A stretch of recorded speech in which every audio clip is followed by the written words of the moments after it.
स्वयं का दायित्व है कि गौ माता की अगर कहीं पर चर्चा है तो मुझे उपस्थित तो रहना ही पड़ेगा, शायद कुछ सीखने के लिए और कुछ अच्छा हो सके इस देश का, उसके लिए कोई नीति तय करनी है। तो उसके प्रकृति ने मनुष्य को विशेष नहीं बनाया, सभी जीव थे वैसे ही प्रकृति ने हमको बनाया था। और प्रकृति की शायद ये इच्छा रहेगी कि ये सब मिलजुल के एक दूसरे की आवश्यकताएं पूरी करके रखें। बहुत ज्यादा दूर अगर हम ना जाए, केवल 100-150 साल भी पीछे चले जाए, तो हमारा प्रत्येक गांव आत्मनिर्भर था। प्रत्येक गांव, पूरे देश की आत्मनिर्भरता की बात नहीं कर रहा हूं मैं। एक गांव के अंदर जितने लोग रहते थे वो सब एक दूसरों की आवश्यकताएं पूरी करके आर्थिक रूप से स्वतंत्र गांव था। और ये मैं नहीं कहना, ये डॉक्यूमेंट है। अकाल भी आते थे, बहुत सारी परेशानियां थी। हम तो जिस भूभाग में प्रकृति के रहते हैं वहां पर बारिश का अभाव ही रहता था। इस वर्ष अतिवृष्टि हुई है, शायद गौ को ब्याह हो रहा है, इसलिए ईश्वर बोल रहा है कि इस साल पूरी बरसात कर दो। वहां से हम उसके बाद एक सरकार आया जिसके अंदर हमने शहरीकरण को तवज्जो दी। हमने ये सोचा कि अब हमारा विकास जो है वो शहरीकरण से होगा, तो हमने गांव से अपना पलायन किया या गांवों को अपने शहरों में परिवर्तित करने की कोशिश की, जिसके अंदर मुद्रा का महत्व आया। और मुद्रा के महत्व के साथ बाकी चीजें पीछे हटती गई, लेकिन गौ के साथ एक थोड़ा सा हमने ज्यादा जागृति की। एक समय था जब हम किसी भी परिवार की संपन्नता उसके पशुधन पे थी। जब कोई पूछता था कि आप कौन हैं, तो उनकी जब बताई जाती थी, बताया जाता था इनके पास इतना गौधन है, इतना कुल पशुधन है, ये उनकी संपन्नता का परिचय था। इस संपन्नता के परिचय में लोगों को थोड़ा सा प्रतिभ्रम कर दिया। उन्होंने संख्या बल पे ध्यान देना शुरू कर दिया, गाय की गुणवत्ता पे ध्यान देना खत्म कर दिया। लेकिन आज भी वस्तु स्थिति ये है, देश भर में 35 उन्नत नस्ल की गाय है, उनमें से 9 गाय केवल राजस्थान की है, 9 नस्लें केवल राजस्थान की है और विश्व भर में प्रसिद्ध है। अगर आप बात चली है तो एक बार जिक्र करना मैं जरूरी समझता हूँ। हमारी एक गाय है गिर गाय, ब्राजील में सामान्यतया 40 लीटर से ऊपर देती है और 65 लीटर तक दूध देती है। हमारे यहाँ पे नहीं दे रही। ये वही गाय है जो आज से 200-300 साल पहले हमारे यहाँ से लेकर के ब्राजील लोग चले गए। उनके पास कुछ ऐसी सुविधाएं थी जो हम कालांतर में हमने अपना ध्यान ही पूरा इंडस्ट्री में ले लिया, पशुधन की तरफ से हमने अपने आप को विमुख कर दिया। फिर जब हमें तकलीफें बढ़ी, जब हमारी बीमारियां बढ़ी, जब हमारी परेशानियां बढ़ी, तब हमने वापस पशुधन पर ध्यान देना शुरू किया। तब हमें पता चला कि हमारे देश का तो अर्थव्यवस्था ही गौ आधारित कृषि पे निर्भर थी। अब गौ आधारित कृषि पे अगर हमारी अर्थव्यवस्था निर्भर थी और उसमें से अगर हम गौ पे ध्यान नहीं देंगे, केंद्र को दूरी को हटा देंगे, तो व्यवस्था कैसे चल पाएगी, तो घूमेगी कैसे। प्रयास प्रारंभ हुए हैं। हम सब लोग यहाँ जो बैठे हैं वो कमोबेश किसी रूप में आए हैं कि कुछ तो ऐसा क्या है जो मैं जानूं। कुछ लोग हैं जिनको इसका आभास है, उन्होंने वो आयोजक हो गए, और कुछ है जो ये सीखना चाहते हैं कि ये क्या है, इससे जानूं, गाय से ऐसे कैसे परिवर्तन आ सकता है। 2-3 मिनट में मैं अपनी बात को समाप्त करने का प्रयत्न करूंगा कि परिवर्तन आ सकता है या नहीं आ सकता है। सबसे पहले तो मैं यही कहूँगा, देखिए, प्रकृति ने मानव को विशेष नहीं बनाया है। प्रकृति ने मानव को भी वैसे ही बनाया है जैसे अन्य जीवों को प्रकृति ने उसको उत्पन्न किया है। सबकी एक अपनी बायोलॉजिकल साइकिल है और उसी के हिसाब से सभी लोग चलते हैं। ईश्वर ने देखा, सोचा होगा, ऐसा मैं सोचता हूँ कि कोई एक आदमी तो हो, कोई एक चीज तो हो जिसको मैं दिमाग दे दूँ ताकि वो बाकी चीजों को ढंग से संचालित कर दे। मनुष्य को दिमाग दे दिया, मनुष्य ने उस दिमाग का प्रयोग किया अपनी सुविधाओं के अनुसार और उसके अंदर कहीं कहीं उससे चूक हुई। गौ माता भी उनमें से एक चूक है। उसको ये ज्ञान तो था कि हमारी अर्थव्यवस्था गौ आधारित कृषि है, तो इसमें से अगर गौ थोड़ी सी भी साइड में हुई तो हमारी अर्थव्यवस्था टूट जाएगी। पर उसने जब उधर इंडस्ट्रियलाइजेशन की तरफ, शहरीकरण की तरफ, आधुनिक विकास की तरफ देखा और दुनिया के दूसरे कोनों में झांका तो उसको लगा कि शायद वो ठीक है। तो हमने एक अजीब सा मिश्रण पैदा कर दिया हमारी अर्थव्यवस्था में, हमारी जीवनचर्या में, हमारी जो सामाजिक इकाइयाँ हैं उनमें एक अजीब सा मिश्रण पैदा कर दिया और उस मिश्रण के परिणाम भी हम भोग ही रहे हैं। अब अगर आज भी हम जान रहे हैं, रात को ईमानदारी से गए हैं, लेकिन बहुत कम संख्या मानेंगे जिनको अभी इन सब चीज़ों का आभास हो पाया है। वही लोग हैं जो दौड़ रहे हैं। मैं धन्यवाद देना चाहूँगा समागम के आयोजकों को कि उन्होंने इसके बहाने लोगों को अपने पास बुलाया और उनको ये बताने के प्रयास किया कि ये एक मार्ग है जिससे आप वापस संपन्नता की ओर लौट सकते हैं। आपकी केवल आर्थिक संपन्नता नहीं होती है, संपन्नता हमारी होती है जैव विविधता की संपन्नता। संपन्नता हमारी होती है जो हमारी सामाजिक संपन्नता होती है। संपन्नता का सबसे बड़ा धन है, अगर आपके साथ पूरा समाज आपके साथ है तो आप वाकई संपन्न है। सभी तरह की संपन्नताओं को अगर आपको लाना है तो आपको वापस गौ आधारित कृषि की तरफ जाना पड़ेगा। हाँ, वर्तमान परिदृश्य में इसका रास्ता बदलेगा। आज कॉर्पोरेट ने अपना एक बहुत अच्छा स्थान ग्रहण कर रखा है, उसके पास पूरा नेटवर्क है, पूरा मार्केटिंग सिस्टम है।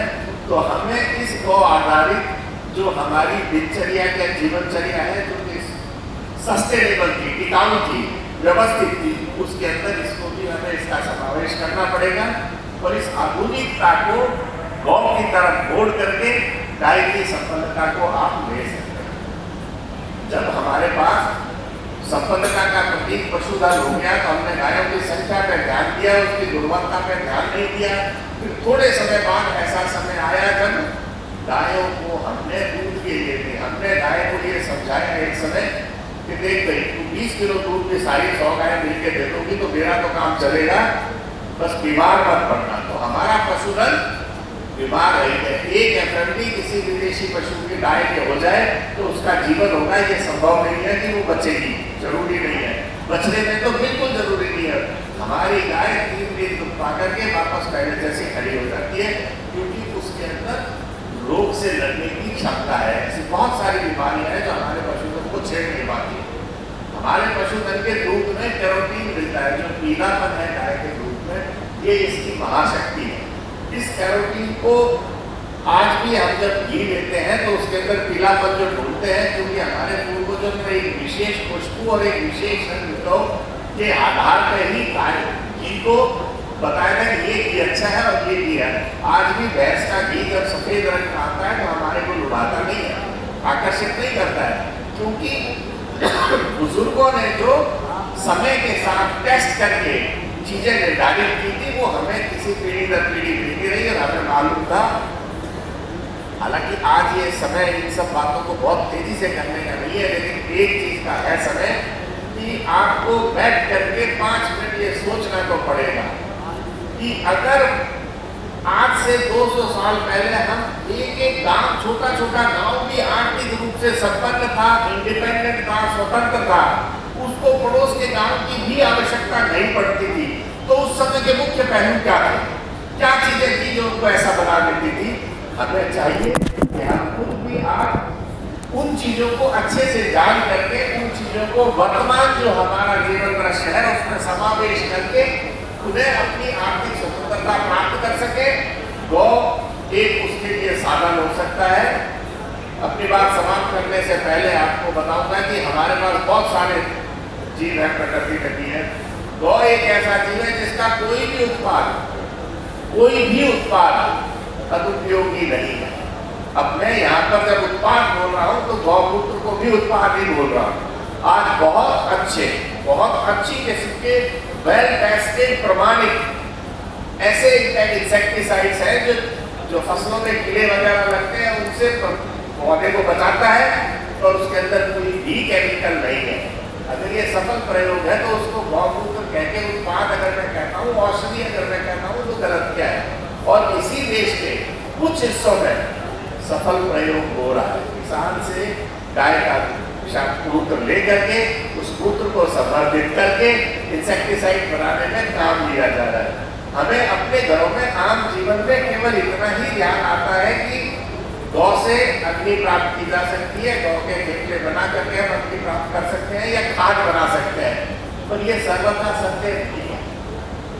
गाय के गोबर में से जो स्लरी बनती है, उस स्लरी में से हम निकाल सकते हैं सेल्यूलोज को, हेमी सेल्यूलोज को, और ये वो चीजें हैं जो हमारे को औषधियों में आवश्यकता पड़ती है, कभी बाइंडर के रूप में और कभी जो आप यूज करते हैं बहुत सारी दवाइयाँ।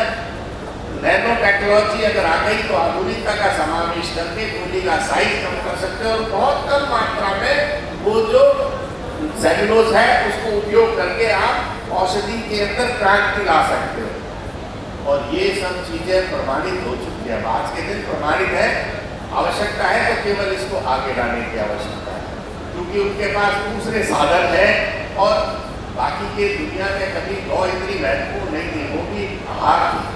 जैसे दूसरी चीजें हम खाते हैं, जो मांसाहारी जीव है वो खाते हैं, वैसे ही वो उनके लिए गाय का भी महत्व उस तरीके से होता है। तो देश भारत था जिसको इसकी संपन्नता का ज्ञान था, इसने इसको अपनी माँ माना और इसको माँ मान के इसको इसके जो उत्पाद थे उन्हीं के ऊपर अपनी निर्भरता रखी। इसलिए ये ज्ञान केवल हमारे पास है और भारत अगर कल विश्व गुरु बनेगा तो विश्वास रखिए, ये मेरी अपनी मानना नहीं है, आप सबको भी मानना चाहिए, गौ उसके केंद्र में फिर भी रहेगी। कारण ये है कि उसका कोई ऐसा उत्पाद ही नहीं है जो अनुपयोगी हो, जिसका मूत्र आप उपयोग कर सकते हो, जिसका गोबर आप उपयोग कर सकते हो, बाकी चीजों के लिए तो कोई प्रश्न है ही नहीं। आज भी देसी गाय का दूध प्रमाणित, वैज्ञानिक रूप से भी प्रमाणित हो चुका आपको कि भाई 2 तरह के दूध होते हैं, उसमें से जो A1 और A2 जो है, बहुत सारा अध्ययन चल रहा है, शोध चल रहा है, पर एक बात तो तय हो गई कि हमारा जो दूध है वो A2 दूध है। उसको A2 इसलिए बोलते हैं क्योंकि पश्चिम में इसकी खोज हुई थी, तब उसको A1 बोला जाता था। A2 दूध हमारा दूध है, ये बात हम जानते हैं, और A2 दूध A1 से ज्यादा अच्छा है, ये भी हम अच्छी तरह जानते हैं।